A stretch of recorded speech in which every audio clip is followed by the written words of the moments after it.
Olá, turma do sexto ano, tudo bem com vocês? Mais uma aula de geografia.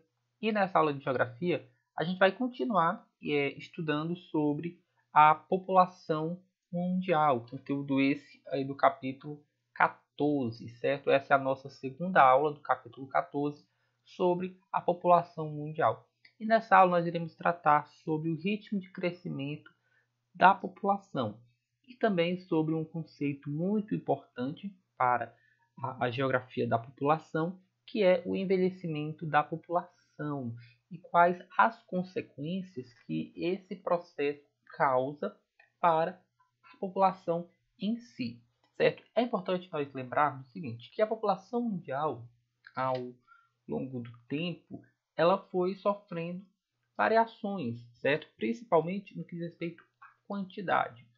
Isso porque aquelas duas taxas que nós vimos na aula passada, taxa de natalidade, taxa de mortalidade, que no final nós temos como resultado o crescimento vegetativo da população, seja para mais ou seja para menos, quando eu analiso essas taxas, tanto a natalidade como a mortalidade ao longo do tempo, essas taxas elas têm comportamentos diferentes. Ora, isso vai se dar principalmente porque vamos analisar aqui alguns pontos, algumas datas e alguns números.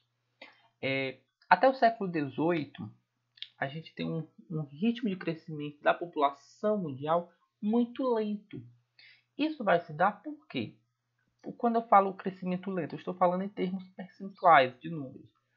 A população ela crescia lentamente porque tanto a natalidade como a mortalidade eram muito elevadas. Então, quando você tem um número de nascimentos muito alto, mas também o de mortes, né, o de óbitos, também muito elevado, nós temos aí uma quase que anulação do crescimento vegetativo dessa população. Então, a população ela não tende a crescer, por quê? Nascem muitas pessoas, mas também morrem muitas pessoas. Então esse crescimento ele é lento. Só para a gente ter uma ideia, só no século XIX, em 1804, é que a população mundial ela chega à marca de 1 bilhão de pessoas. Hoje no mundo temos mais de 7 bilhões de pessoas. E esse crescimento ele se deu dentro de 3 séculos de forma muito rápida. Nós costumamos dizer que esse crescimento ele foi exponencial, principalmente no século XX. Nós temos aí uma estabilização da taxa de mortalidade, uma redução da mortalidade a partir do século XIX. No século XX, essa taxa ela cai drasticamente. Consequentemente, você tem uma elevação do crescimento vegetativo, porque a taxa de natalidade ela também vai se manter ainda no século XX um pouco elevada, certo? E aí essa taxa de mortalidade ela reduz significativamente no século XX por conta de alguns fatores. Primeiro, os avanços na medicina, a descoberta de novas doenças, né, o tratamento dessas doenças, a inserção das vacinas, é, em uma espécie de calendário que também essas vacinas elas têm como objetivo evitar, né, o surgimento de algumas doenças, a adoção de novos hábitos de higiene. Importante lembrar que em muitos países o banho, né, que é algo que para a gente se torna tão simples, em muitos países era algo que era praticado muito que esporadicamente, né? Uma vez perdida, que as pessoas tomavam banho, que as pessoas tinham o hábito de se limpar, de se higienizar, de escovar os dentes.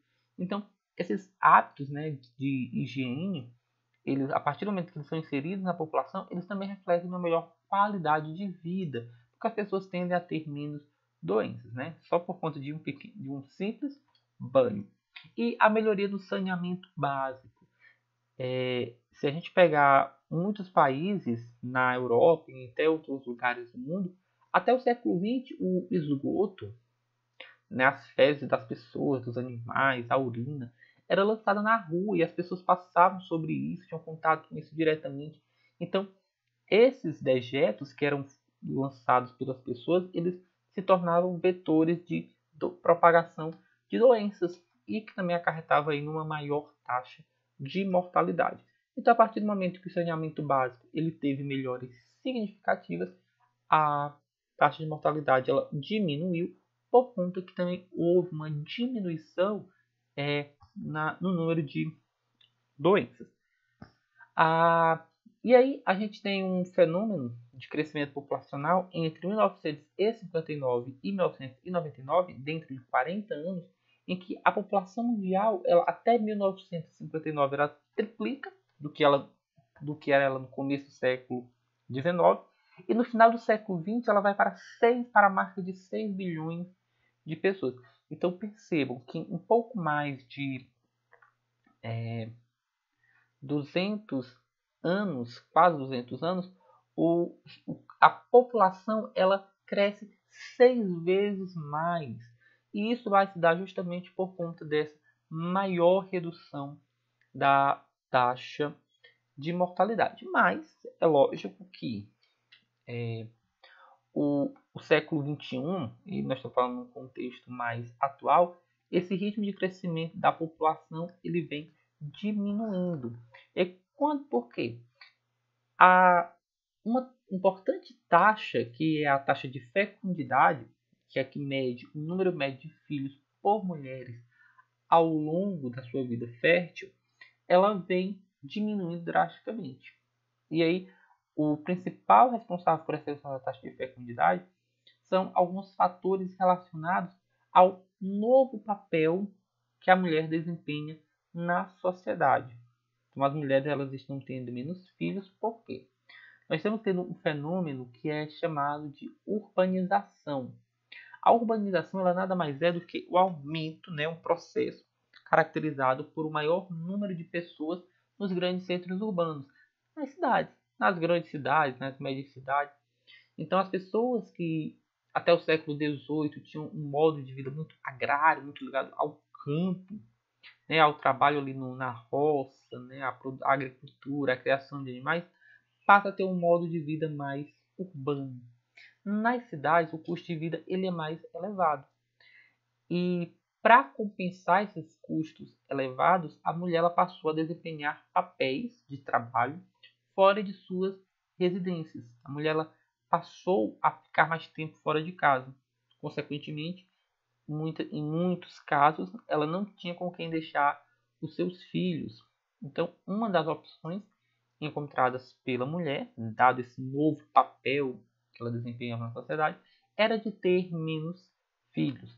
Então, certamente na família de vocês devam conhecer alguém que tem 5, 10, 15 filhos, que tinham muitos filhos antigamente. Hoje, a mulher ela tem 1, 2, quando muito, ela tem 3 filhos.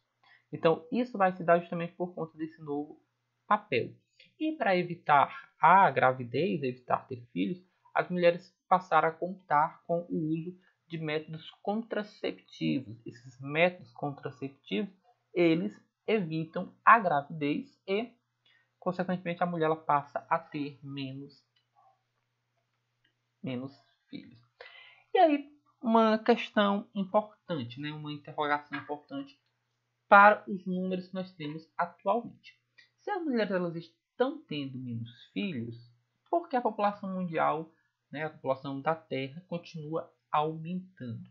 O principal fator, pessoal, é o crescimento natural, chamado crescimento vegetativo. O crescimento vegetativo é a taxa de natalidade menos a taxa de mortalidade, a diferença entre essas duas taxas.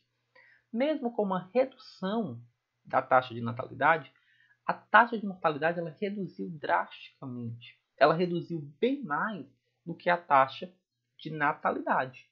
Aí, com isso, a população ela ainda mantém um ritmo de crescimento. Só o que é que eu estou dizendo para vocês? Esse ritmo de crescimento ele é lento, certo? Ele está diminuindo gradativamente. E em algumas partes do mundo, para completar aí esse crescimento da população mundial, as taxas de fecundidade ainda são altas. As mulheres ainda têm muitos filhos, como algumas partes da África subsaariana, onde o desenvolvimento do processo de urbanização ainda é muito lento. E aí, pessoal, por fim, nós iremos falar sobre o envelhecimento da população mundial. A gente sabe que a população mundial ela é composta por 3 grupos principais: os idosos, os adultos e os jovens. E aí um conceito importante para entender o envelhecimento da população mundial é a expectativa de vida. Essa expectativa de vida ela mede o tempo de vida de um determinado indivíduo. Podemos dizer também que a expectativa de vida ela é uma média. Ela calcula mais ou menos quanto tempo o indivíduo vai viver em um determinado lugar.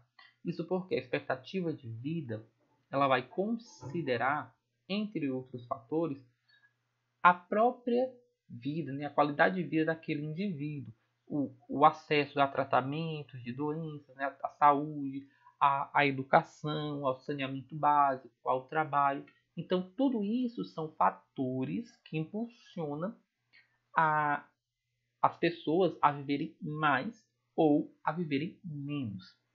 O que a gente percebe é que nos últimos anos a expectativa de vida mundial ela aumentou. Ela saiu de 48 anos em 1950 para 72 em 2019. E aí repito mais uma vez, essa expectativa de vida ela é uma média. Em alguns países a taxa ela é bem superior a 72 anos, como o Canadá, por exemplo, né, que é a maior expectativa de vida do mundo hoje, com mais de 80 anos. E você vai ter países na África em que as pessoas elas não chegam a 50 anos de idade. E aí, associado a esse fenômeno de envelhecimento da população, de expectativa de vida, nós temos um fenômeno denominado de envelhecimento da população, que é quando eu tenho o aumento da expectativa de vida, as pessoas passam a viver mais, e, simultaneamente, eu tenho a redução da taxa de natalidade. O que acontece? Eu tenho um aumento no número da população idosa, uma redução da população de jovens. Essa população idosa, ela é uma população dependente do governo. Elas são aposentadas, né? Tem isso garantido por lei. Passaram a sua vida trabalhando.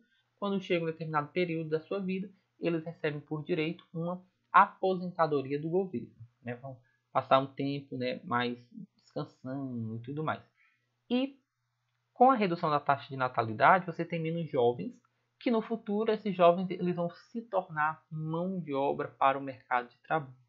Então, uma das consequências do envelhecimento da população é a diminuição da mão de obra para o mercado de trabalho, muitas vezes acarretando problemas, certo, da ordem econômica. Você vai ter uma redução da força de trabalho daquele país. Tá bom? Essa foi a nossa aula. Muito obrigado pela sua atenção e até a próxima.